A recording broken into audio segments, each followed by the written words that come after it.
श्रीधाम गोवर्धन पर्वत के दर्शन आपने अनेकों बार किए होंगे, गोवर्धन की परिक्रमा की होगी, लेकिन राधा कुंड में कहाँ है पर्वत? आज हम आपको दिखाएंगे राधा कुंड की परिक्रमा में पर्वत के दर्शन कराएंगे। गिरिराज जी के पर्वत के दर्शन आज आपको होने वाले हैं।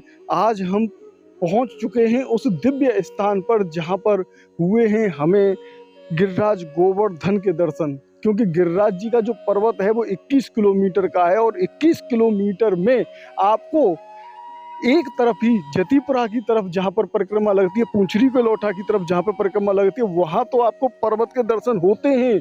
लेकिन जैसे ही आप छोटी परिक्रमा में प्रवेश कर जाते हैं तो आपको फिर वो दर्शन नहीं होते हैं, फिर पर्वत के दर्शन नहीं होते हैं। तो आज हम आपको दिखाने वाले हैं उस पर्वत के दिव्य दर्शन।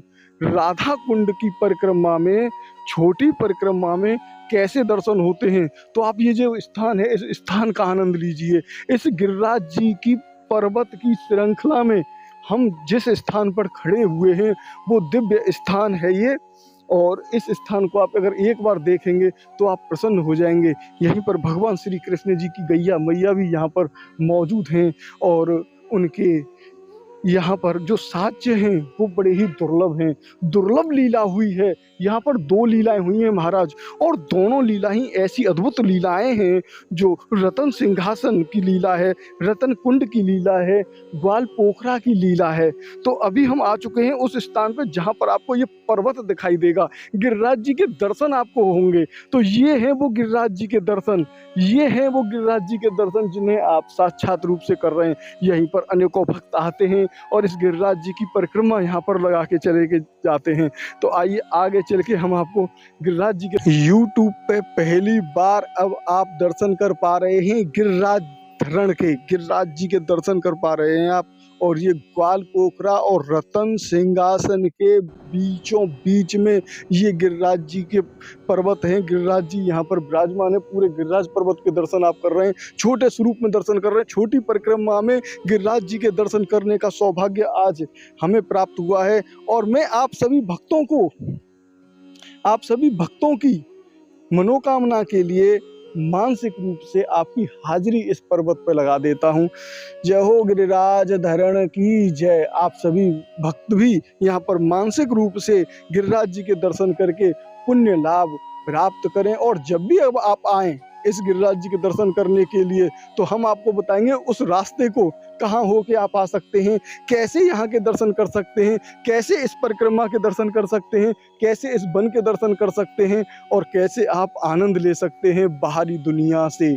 बाहर की दुनिया से बिल्कुल अलग दुनिया भगवान श्री कृष्ण जी की बसाई हुई ये राधा कुंड की परिक्रमा में पड़ता है स्थान। तो आप वीडियो में बने रहें, अंत तक वीडियो पूरा देखें और आप आनंद लें। क्योंकि इस वीडियो के अंदर आपको हम दिखाने वाले हैं रतन कुंड, रतन सिंहासन और ग्वाल पोखरा।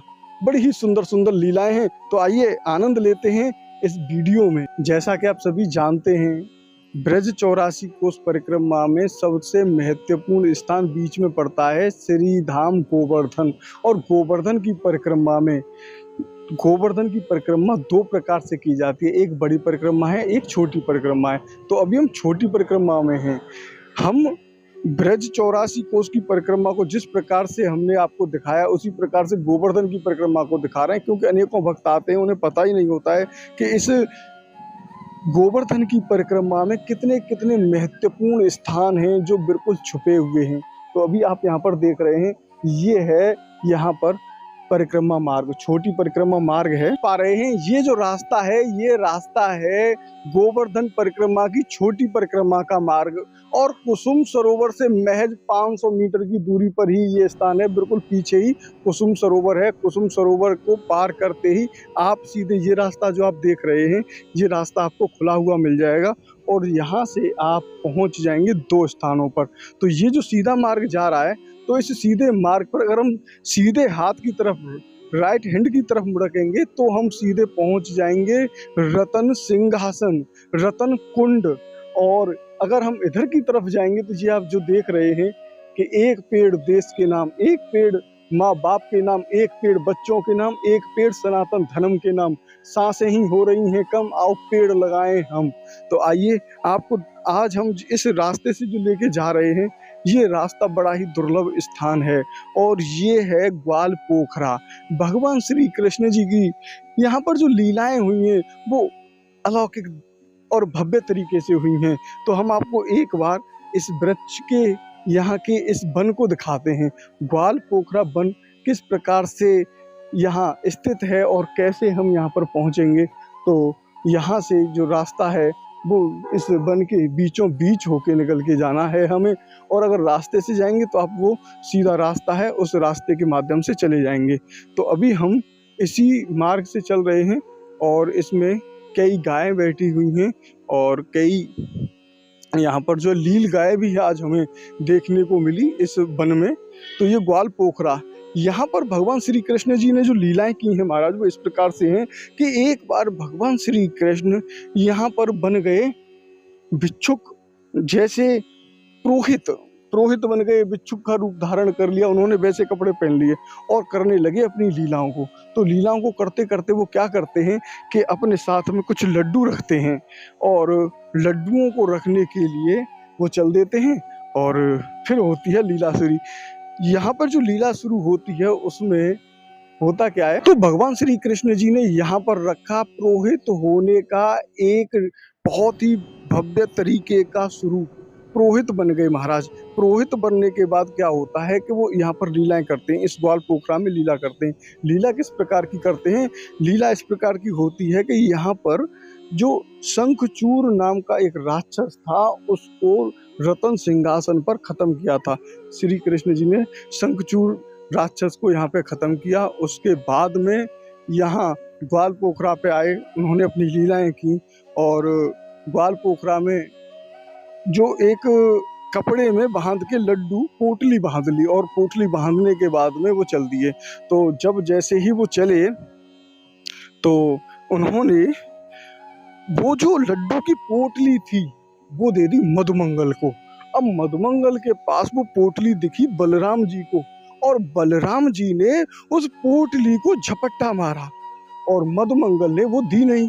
तो जब बलराम जी ने और मधुमंगल ने दोनों में ही एक तरीके से ऐसा एक थोड़ी सी छीना झपटी हुई कि वो जो लड्डू थे वो लड्डू की जो पैकेट थी, जो पोटली थी वो टूट गई और टूटने के बाद वो लड्डू बिखर गए और फिर ऐसी उन्होंने लीलाएं की।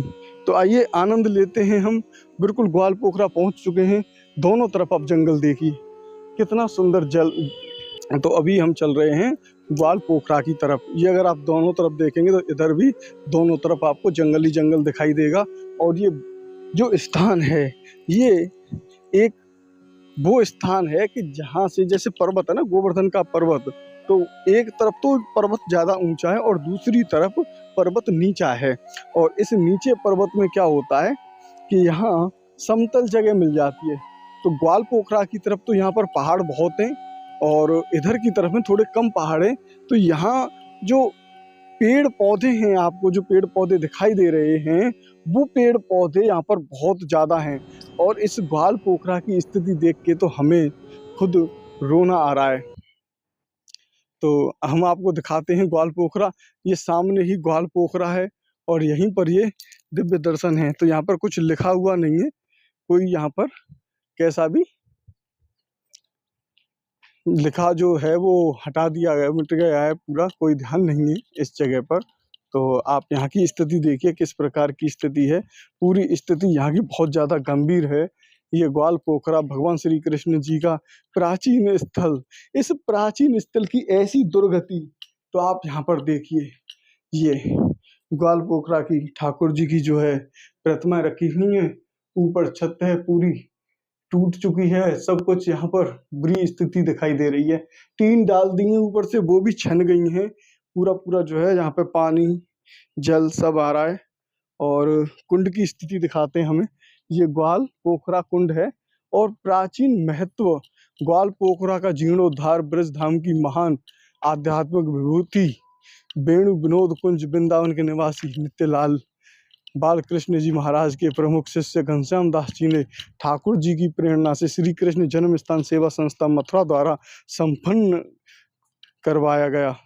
तो ये देखिए आप कुंड की स्थिति देखिए कितनी बेकार यहाँ पर स्थिति है। पानी की बोतलें पड़ी हुई हैं, तस्वीरें पड़ी हुई हैं, मूर्तियाँ पड़ी हुई हैं और ये साधु संत यहाँ पर रहते हैं, वो भी इस ग्वाल पोखरा में बीच में नहा लेते हैं और यहीं पर स्थिति बहुत ज़्यादा खराब हो रही है। तो आप सभी भक्तों ने इस गिरिराज धरण के राधा कुंड मार्ग में दर्शन किए। कितना दुर्लभ स्थान, कितनी दुर्लभ यहाँ की आप चीज देख रहे हैं, कैसा वन बना हुआ है।